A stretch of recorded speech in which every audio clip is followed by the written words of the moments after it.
Congressional Progressive Caucus is 25 years old. So what's it like to be in your mid-20s under a Donald Trump administration? We'll find out next on The Laura Flanders Show, the place where the people who say it can't be done take a back seat to the people who are doing it. I'm Laura Flanders. I'm here at the Congressional Progressive Caucus Summit in Baltimore 2017 with two who represent the past, present, and future of this caucus. Representative Barbara Lee represents California's 13th district, that's Oakland and Berkeley in the Bay Area. Mark Pocan represents Wisconsin's 2nd. He is the first vice co-chair of the Progressive Caucus. And the last time we saw him, we were sitting in his office during the Madison Uprising. Absolutely. So, Barbara, take us back, just a little bit of history. The Progressive Caucus, you were there at the birth.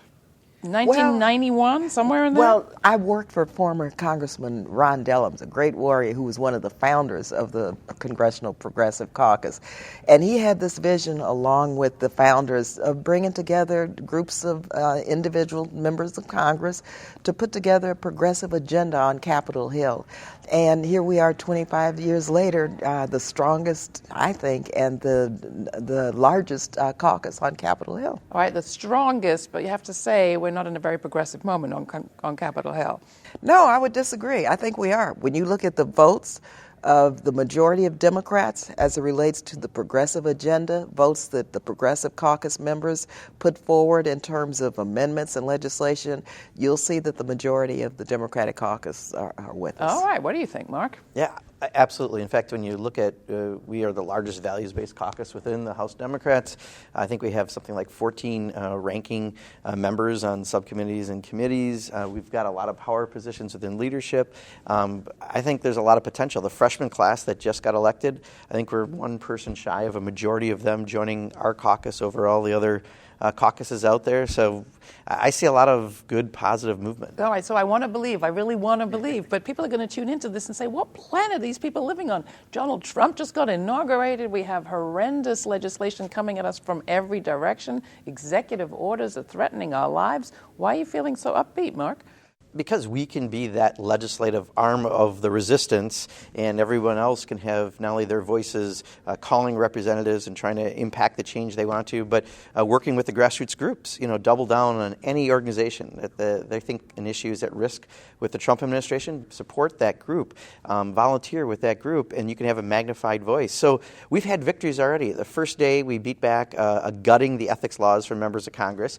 We've been able to, because of people, convince a Republican senator from Alaska to vote against Betsy DeVos's nomination for Secretary of Education. We just convinced a Republican not to introduce a bill to sell off millions of acres of public land. I see lots of positive organizing out of this, and in the end, if we can keep and sustain this through 2018, I see some electoral success out of this. Absolutely, and let me just say, Mark is absolutely correct, and I have to come at this being a black woman, an African-American woman in America. And the election, of course, shocked me, and for 24 hours, I was pretty down and out. But I have to remember the days when I couldn't even go to public schools because I was black. I remember the days when I had to drink out of the colored-only water fountain. My dad was a military officer in the Army. We couldn't even go to restaurants with his uniform on. And so, while this is a major setback, I think the civil rights movement and the movement for human rights is instructive at this point for people who are feeling down and out. And what can we do? This is a long-term struggle, and we got to fight back, and we've got to fight back hard. Well, let's talk long-term. You were the one voice in 2001, the one vote against the congressional authorization for the president, the right to go to war, basically anywhere he wanted, a right that now Donald Trump has. Talk about being that one voice and where you see the fight against militarism, which we don't talk about enough, but permeates this entire situation. We need to talk about it more, and that vote was against a blank check. It was an authorization to use force forever against any organization, the way it was written, any organization, nation, individual, the president deemed connected to 9/11. Well, let me tell you, that was so overly broad. It was a resolution that is no way I could vote for. I had to resist that. You come to moments in your life when you have to say, I've got to do the right thing. This is unconstitutional, it's wrong, it's morally wrong, and it's going to leave us less safe. Because, yes, we have to respond to terrorism and the horrific attacks on our country. But 3 days after that, you don't pass a blank check just to go to force forever. And here we are now dealing with budgets that set the stage for perpetual war. There's legacy here, though, too, in the same way that you had the foresight to realize, whoa, this 2001 authorization of the use of force bill is going to play out as a disaster over the long term. You have insight into the rise of this particular right wing and its agenda through your experience with Governor Scott Walker and, well, the fights where we met around the anti-public worker bill in Wisconsin. Yeah, and there are some parallels, but also I hope some lessons learned from it. So we had 10, 20, 40,000 people a day during the week. On the weekend, 100,000 people came in to protest, taking away workers' rights to have a voice in their workplace. But I think what came out of that is we had a long period before the recalls could legally happen, the recall elections that people wanted to have. And because of that, we didn't have anything to sustain the level of activism, which is something we have to learn out of this lesson is we've got people right now who want to do something. We've got to find ways to make sure they're engaged, not just contacting their representatives, but finding those grassroots groups locally and nationally, especially with legal arms so they can challenge these laws, have them double down their time, their effort, their support for these organizations because their voice is magnified. If we can keep them active and show the wins they're having, and they are having wins right now, we can sustain that right into 2018. And then, we can put an asterisk after this really bad period of time. What about that? I mean, how do you maintain this momentum? And how do constituents and advocates work with members of Congress like yourself, Barbara? Right now, we have no option but to sustain this momentum, and I hope people don't get tired and weary. We have to work with coalitions and people of conscience all around the country, which is the majority of people, to develop, strategies and ways to move forward. But yes, contacting members of Congress, emails. We see what's happening oftentimes when votes come down. Members change their vote when they hear from their constituencies. And this is about a numbers game also on the inside in terms of making sure we defeat some of these legislative proposals or pass some of the ones that make sense for the majority. Barbara Lee represents California's 13th district. Mark Pocan represents Wisconsin's 2nd. I'm Laura Flanders. I'm here at the Congressional Progressive Caucus Summit in Baltimore. Want to receive our podcast every week? Sign up at iTunes or wherever it is you get your podcasts. You can get more information at lauraflanders.com. What is at stake in this election around the DNC chair? Because one of your close colleagues, co-chair of the Progressive Caucus, Keith Ellison, is up for that position. And a lot of people will take the temperature of the Democratic Party by the way that candidacy fares. So I think a lot of people, when we saw the presidential primaries happen, Bernie Sanders had way more support than I think the establishment folks assumed. And then we saw the grassroots support in funding the campaign and volunteering for the campaign. I think the other thing I learned out of that is you can't have it about a person. It has to be about something broader and bigger, and that's where the Democratic Party can step in. We have people in every single community across the country, from local elections to state offices to federal offices. Keith gets that. Keith's the perfect intersection of someone who, as an elected official, understands that inside game, but also was part of that movement that Bernie Sanders had helped to create with his candidacy because people were yearning for that message. So if you can have Keith take over the DNC and build it as a grassroots party, instead of worrying about, hey, pharmaceutical company, you gave us 100,000 last year, how about 150,000 this year? You build it as a grassroots movement, and then you've got not just the financial support, but the volunteer support and the ability to recruit candidates and everything. I just see it as the real the wave of the future. If we can take the Democratic Party in that direction, work with us through the Progressive Caucus, work with the public through this movement, the resistance movement, and we can be really successful and defeat everything that Donald Trump's So is he going to win? I think he's working absolutely harder than anyone, and I don't have anything against Tom Perez. I thought was my favorite cabinet secretary. He did some great things within the Department of Labor. I just think for this position, I want someone who is going to be a movement builder. Let me just say, I'm a member of the DNC and have been, so I get a chance to vote. And I also was on the drafting committee for the Democratic Party platform. Keith was on the drafting committee also. and he was a supporter of Bernie's. I had not endorsed because I wanted to help negotiate a progressive platform. And I just want to tell you, first, the Democratic Party platform is the most progressive platform ever. Bernie, and thank God we had Bernie's people on that platform because we were able to negotiate, I'd say 95% of what a progressive Democratic platform would look like. And Secretary Clinton agreed and helped negotiate many of those platform issues. And so Keith gets it in terms of the inside-outside strategy and in terms of taking the party into the future, making sure that the South is recognized as a region, that we have to build the party, recognizing we have to build the party with millennials who, tend to vote independent rather than as Democrats. Well, I'm a progressive Democrat, and I want them into the Democratic Party, and I think that's what Keith will do. So if he doesn't win, I know I'm going to be hearing it from people that say, okay, that's it. If they can't elect him in this moment, I'm never going to support them ever again. What do you say to them, Barbara? Well, what I say to them is it's a long-term struggle. We've got to go to the next stage of our fight. All of the candidates, are good candidates. So I'm not denigrating or taking away from any of the candidates from the DNC for the DNC chair. But I think people have to really, first of all, believe that they can be the change, and the power of the people is what's going to take this country forward. Yes, we want a progressive, grassroots-oriented, phenomenal, brilliant chair of our Democratic Party, and that's what we're all working toward.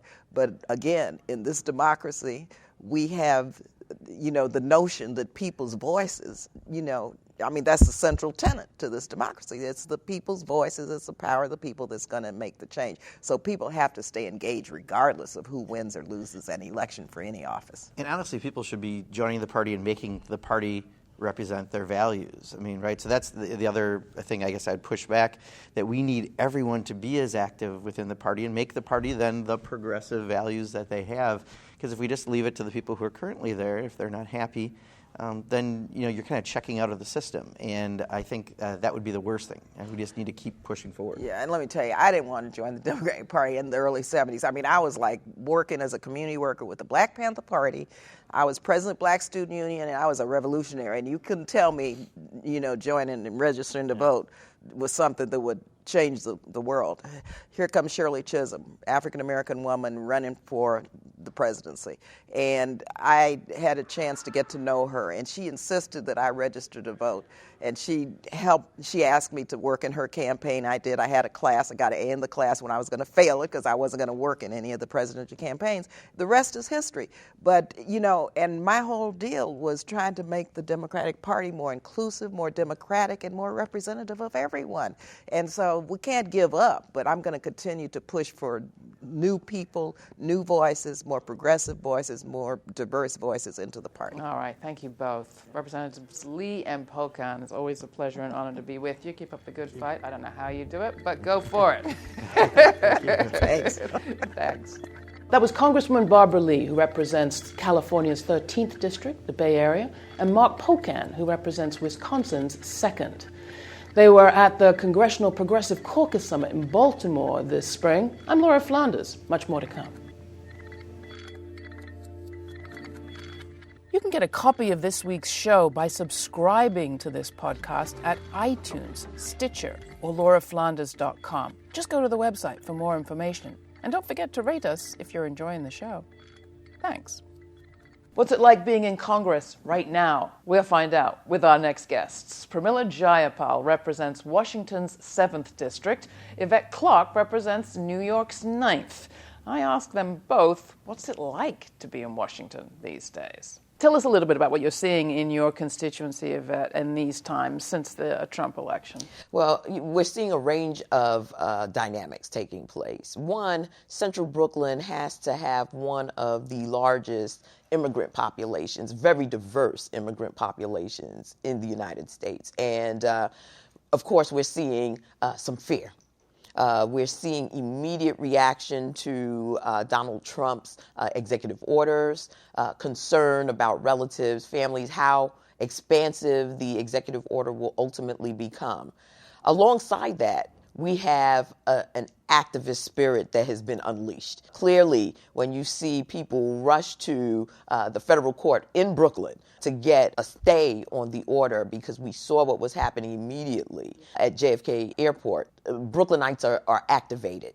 They want to know what they can do. They're inquiring of our office. We're experiencing calls from constituents at 30-second clips in our office. That is how engaged every 30 seconds. And what are you seeing on the other side of the country? Talk about oceans. A lot of the same things. I mean, I was at the airport on Saturday at 1 o'clock trying to get people off of planes and stop people from being sent back home.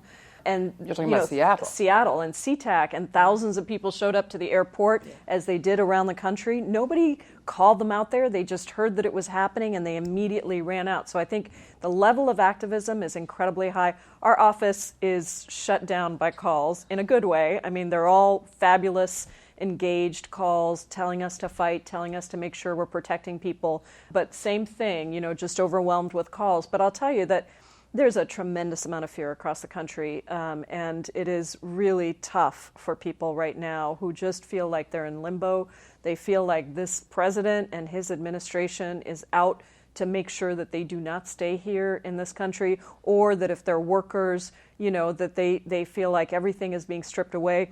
Public education, I mean, we've gotten a lot of calls about Betsy DeVos and the terror that people have that this fundamental system of public education, which is so essential for everything else, is going to be destroyed. So how do you understand your job in a moment like that, Yvette? As a member of Congress, you're both at home and you're not at home. Right. Well, we have to use every tool at our disposal. And before leaving to come back to Washington, we held a town hall meeting just to begin the education process. We decided that we would provide for my constituents and sort of affinity groups a way in which we can stay in contact with one another, and we've established a hashtag, Brooklyn Resists. In addition to that, town hall meetings. We just want to keep people engaged. We want to give them an up-to-the-minute update with what is happening in Washington, so that as we need to mobilize, as we need to get people into Washington, as we need to be out on the streets in Brooklyn and Manhattan, wherever we need to show up, we are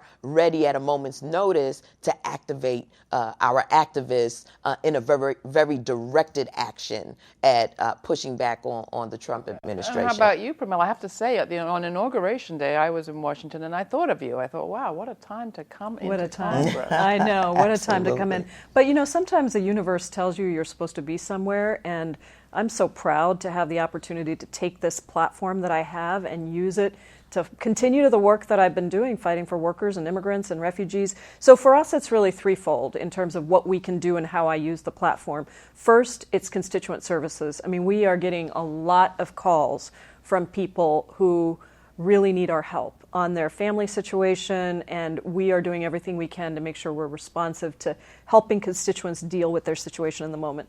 Secondly, it is about resisting through amplification of each other. So we've been collecting a lot of stories. We've got hundreds of stories. And we're using the office and the platform and the Progressive Caucus platform to really push those stories out. So Yvette and I both, Jamie Raskin and I are co-leading the Progressive Caucus Special Order, which means we have an hour on the floor every week that your listeners can tune into. It's usually the day before the last day of votes. And, if people keep up with us, they can tune in. We have an hour and we pick a topic. And so this last Thursday, it was on the Muslim ban and the executive orders. And people came and spoke. We had a dozen members who spoke. We tell stories on the floor.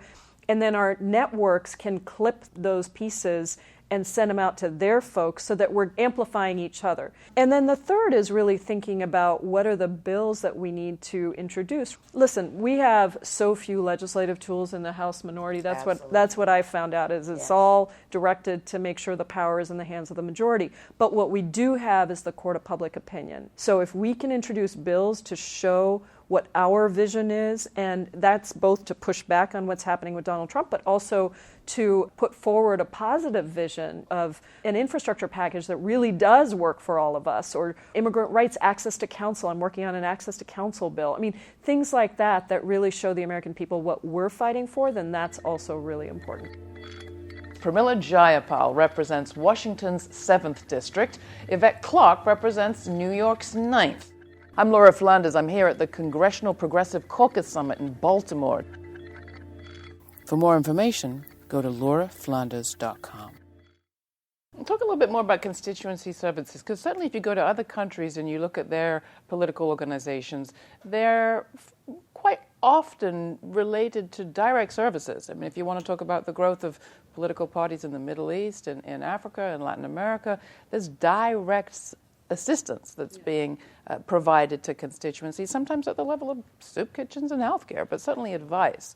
What does that look like here? Because I think a lot of us don't have much of a sense of how we connect with our congressperson. Well, the expectation is that we will have some level of communication with the federal agencies that impact on the lives of our constituents. So General Kelly, who is now head of the Homeland Security Department, that's USCIS, that's CBP, he has to respond to our inquiries. So if I have a constituent who contacts my office, they were expecting their family member to be at JFK, and that person has been turned around, well then Mr. Kelly has to explain to me why that person was turned around and how we get that person rightfully back here. So Congressman Gerald Nadler and Nydia Velázquez actually went out to JFK when Absolutely. that immigration ban and that's what really alerted, I think, most Americans to what this implementation actually meant. For me, it's really about the logistical piece of getting the offices going. And we get a lot of constituent services, also things like Social Security and healthcare benefits. And to me, as an organizer, it's a great opportunity to show people that government really matters. How do you work to use this moment to actually jump us further into the future? Well, I think it's the most important time for us to express our vision. The vision that I ran on for the campaign is still the vision that I have today. It's still the vision that Donald Trump and his administration is undercutting. And so to tie what's happening now as the threat to that vision that we're working for, that big vision, right? Not just restoring the Affordable Care Act, but actually moving to a Medicare for All system. Not just thinking about how we stop Betsy DeVos from destroying public education, but thinking about how we invest in early childhood and K-12 and debt-free college. There is, I believe, an opportunity here for us to really galvanize the base of Americans. And I won't say party label, because I think people of goodwill will recognize that this is an opportunity for us to move our nation in the 21st century, to drop a lot of the baggage that we've been carrying from the 20th century on back, and look at the United States of America as a place that can set an example for the rest of the world. Obviously, the two of you support Keith Ellison as the chair of the Democratic National Committee. A lot of people in the country are looking to this selection of DNC chair as an indicator of where the party is. Does it want progressives? Does it not want progressives? If he does not get this position, is this still your party? I think it's going to be really tough if he doesn't get it. I think there's some other good candidates there, but I do think that this is not just about what he says, but what his vision is for how we transform the Democratic Party through organizing. Keith is an organizer. He knows how to talk to people. I have somebody on my staff who says that her mother's from Minnesota, voted for Trump, but also loves Keith Ellison. So Keith knows how to talk to regular working people, families across the country. He knows how to integrate race and gender and class, and he understands what it means to actually build a movement. And that is what people want to see. Keith Ellison is my classmate. We were both elected to Congress at the same time, and I've had the opportunity to stand shoulder to shoulder with Keith on a myriad of issues, whether it was comprehensive immigration reform or the ACA. And one of the things that I have been really fascinated by that he has implemented in Minnesota is a grassroots movement to register people to vote, the basic fundamentals. And if you can organize and lift the voter rolls in every part of this nation, you're the person for the job. And the people ultimately are going to have a lot of leverage in this, because the party can say whatever they want, but if people start to leave the Democratic Party because of what happens in the election, and I'm not just talking about people who are already elected, but I'm talking about regular folks who disengage even more, the rank and file, then in some ways that is going to provide even more leverage for us to be able to say, all right, we need to dramatically transform what's happening. I don't know what's going to happen, but people have a lot of power in this decision, both to tell the people who are going to take votes on this election that this is how they want them to vote and they're going to hold them accountable, but also, even once the election happens, either if Keith is elected or if he's not, the power still does reside in people